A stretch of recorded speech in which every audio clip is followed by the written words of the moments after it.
Good morning friends, Kalam institute of education में आप सभी का एक बार फिर से स्वागत है। और आज हम आपकी एनआईओएस की सेकेंडरी क्लास यानी कि 10th क्लास की सामाजिक विज्ञान सोशल साइंस पढ़ना शुरू करेंगे और इसका हम पढ़ेंगे चैप्टर नंबर 2। तो गाइज ये रहा हमारा चैप्टर नंबर 2 और इसका नाम है मध्यकालीन विश्व, यानी कि ऐसा समय जो प्राचीन और आधुनिक समय के बीच में था। यानी कि प्राचीन समय और आधुनिक यानी कि जो अब चलेगा उसके बीच वाला समय कहलाता है मध्यकालीन विश्व। तो फ्रेंड्स स्टार्ट करते हैं इस चैप्टर को।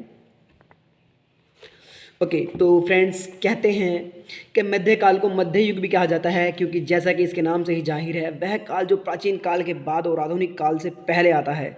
लेकिन क्या यह उन सदियों का उचित चित्रण है? क्या ये हम सही जा रहे हैं? क्या यह महज दो महान युगों के बीच फंसा एक मध्य युग है जिसकी अपनी कोई विशेषता नहीं है? या सचमुच ऐसा नहीं है? मध्यकाल मानव समाज के क्रम विकास का एक महत्वपूर्ण चरण है, यानी कि बहुत ही महत्वपूर्ण कदम है मध्यकाल। अगर आधुनिक काल में आपको जाना है तो मध्यकाल से गुजर के ही जाना पड़ेगा। ठीक है, तो आगे हम चलते हैं। आपको यह बात बड़ी दिलचस्प लगेगी कि मध्य युग का शब्द यूरोप वासियों ने 17वीं सदी में गढ़ा, क्योंकि उन्हें इस प्राचीन यूनानी और रोमन क्लासिकी काल और अपने आधुनिक काल के बीच संकट के एक लंबे और अंधकारमय काल के रूप में देखा। लेकिन मध्यकाल पूरी दुनिया के लिए अनिवार्यता कोई संकट या अंधकारमय काल नहीं था। ऐसा क्यों है कि उन्होंने यूरोप वासियों ने इसे अंधकारमय काल कहा, इस बात की जानकारी हम आगे लेंगे। पर साथ ही साथ एक खुशखबरी भी साथ में आती है कि इस्लाम जगत के लिए एक ऐसा काल था जब सभ्यता का जन्म हुआ और वह परवान चढ़ी, अपनी बुलंदियों पर पहुंचा। भारत में मध्यकाल मेलजोल और संश्लेषण का युग था, यानी कि लोग मिलजुल रहे थे। पुरानी और नई राजनीतिक आर्थिक और सामाजिक व्यवस्थाएं आपस में घुलने मिलने और संश्लेषण की इस प्रक्रिया में असहित्व और सहिष्णुता का एक अनूठा सांस्कृतिक रुझान उभरा जो मध्यकालीन भारत की पहचान बन गया। यूरोप में भी भारतीय जो तस्वीर इतनी यूरोप में भी तस्वीर इतनी स्याह नहीं थी। आप समझ सकते हैं, यूरोप में भी कोई इतनी ज़्यादा स्याह नहीं थी जितना कि उन्होंने बताया है, जितना कभी कभी समझा जाता है। बेशक वहाँ मध्यकाल की शुरुआत में भौतिक और सांस्कृतिक उपलब्धियाँ थोड़ी कम थी, लेकिन बाद में यूरोप वासियों ने अपने जीवन स्तर में बहुत सुधार किए। उन्होंने ज्ञान विज्ञान की नई संस्थाएं, चिंतन की नई प्रणाली विकसित की और वे साहित्य और कला में बहुत उन्नत स्तर पर पहुँचे।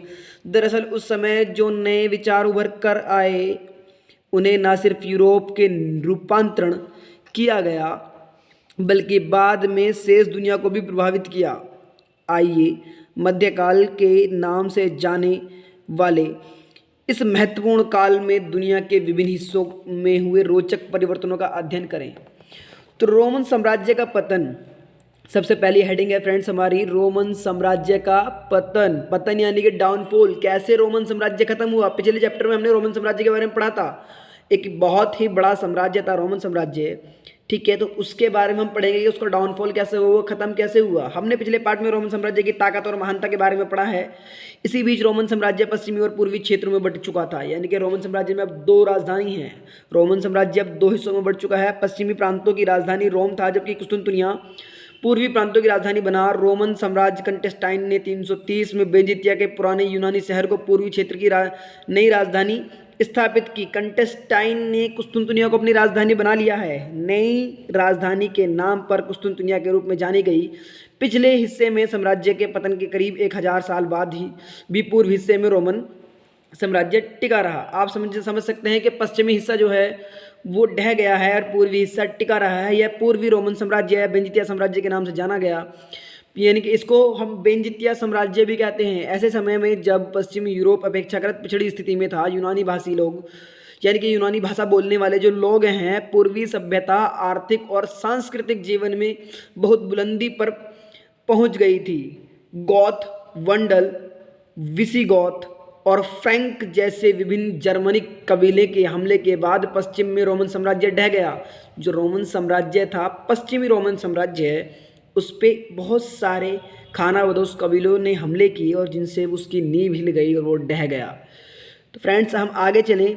विसिगोथ और फ्रैंक जैसे जर्मन कबीलों के हमले से ये ढह चुका है। 476 ईस्वी में रोमन साम्राज्य का तख्ता पलटकर इन हमलावरों ने अपने अलग अलग उत्तरवर्ती सक्सेसर राज्य स्थापित कर लिए थे। 476 में इन्होंने ये जो बहुत सारे के सारे कबीले थे, इन्होंने रोमन साम्राज्य पर, पश्चिमी रोमन साम्राज्य पर हमला किया और वहाँ की ज़मीन को हत्या लिया और अपने अपने उत्तराधिकार घोषित कर दिए। आगे चलते हैं फ्रेंड्स। तो फ्रेंड्स अब हम पढ़ेंगे सामंतवाद, ड्यूलिज्म। सामंतवाद में फ्रेंड्स मैं आपको बता देता हूँ, एक बार थोड़ी सी इसको पढ़ के सुना देता हूँ और फिर मैं इसके बारे में आपको डीप में नॉलेज देता हूँ। पश्चिमी रोमन साम्राज्य के विघटन के बाद जर्मन लोगों में परिवर्ती राज्यों की एक हद तक राजनीतिक स्थिरता कायम की। दरअसल इनमें से एक राज्य ने तो एक महान राजा शार्लमेन के काल में एक बड़ा साम्राज्य स्थापित किया। यह कौरलंगाई साम्राज्य था। आप समझ रहे हैं, जो पूर्वी वाला है उसके जब जब जब पूर्वी वाला अभी ठीक ठाक है और पश्चिमी वाला ढह चुका है, तो उनके ढहने के बाद में जो रोमन साम्राज्य था, उन्होंने एक अपने महान राजा के बीच में एक राज्य स्थापित किया है जो कौरलंगाई सम्राट था, कौरलंगाई राज्य कहलाया, जो 9वीं सदी के मध्य में फिर से हुई बाहरी हमलों की वजह से बिखरने लगा। इससे हुई राजनीतिक उथल पुथल से कई नई किस्म की राजनीतिक व्यवस्था का जन्म हुआ, जिसे सामंतवाद कहते हैं। समझ रहे हैं आप सामंतवाद का जन्म कैसे हुआ? एक राजनीतिक उथल पुथल की वजह से एक सामंतवाद का जन्म हुआ।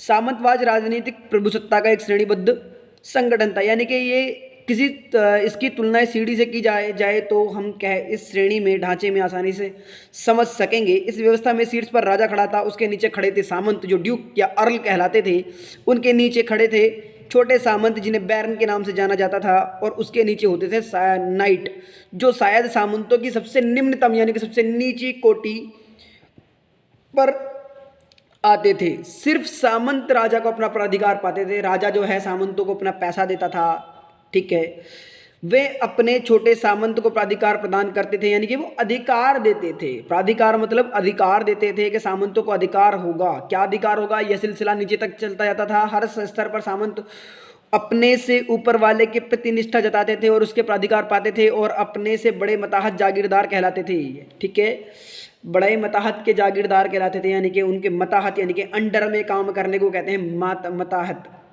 मातहत।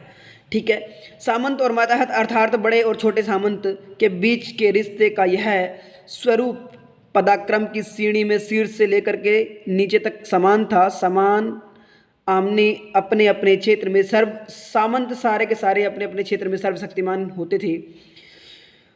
तो जहाँ रोमन साम्राज्य में सारी शक्तियाँ राजा के हाथ में केंद्रित थी। जब पहले रोमन साम्राज्य था तो राजा के हाथ में सारी सत्ता थी और राजा जो चाहता था वो कर लेता था, पर अब ऐसा नहीं था। इस व्यवस्था में राजनीतिक सत्ता व्यापक रूप से विकेंद्रित थी, यानी कि केंद्रीकरण नहीं था सत्ता का।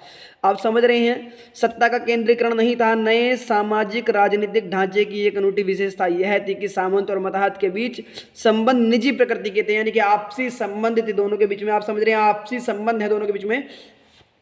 सामंत और उनके मताहत के बीच रिश्ता बनाने के लिए एक लंबा चौड़ा अनुष्ठान होता था। बहुत बढ़िया, एक पूरी प्रक्रिया होती थी, अनुष्ठान होता था। अनुष्ठान मतलब कोई भी, जैसे कि समारोह वगैरह किया जाता था। ठीक है, किसी को भी मताहत बनाने के लिए समारोह वगैरह किया जाता था। इस अनुष्ठान में मताहत जागीरदार जिंदगी भर सामंत की सेवा करने का जो है कस्में खाता था। जो नीचे वाला सामंत होता था वो अपने से ऊपर वाले सामंत की जिंदगी भर सेवा करने की कस्में खाता था। संरक्षण महत्वपूर्ण था क्योंकि उथल पुथल और अस्थिरता का दौर था। संरक्षण के बदले मताहत जागीरदार को अपने सामंत को कई तरह की सेवाएं देनी पड़ती थी।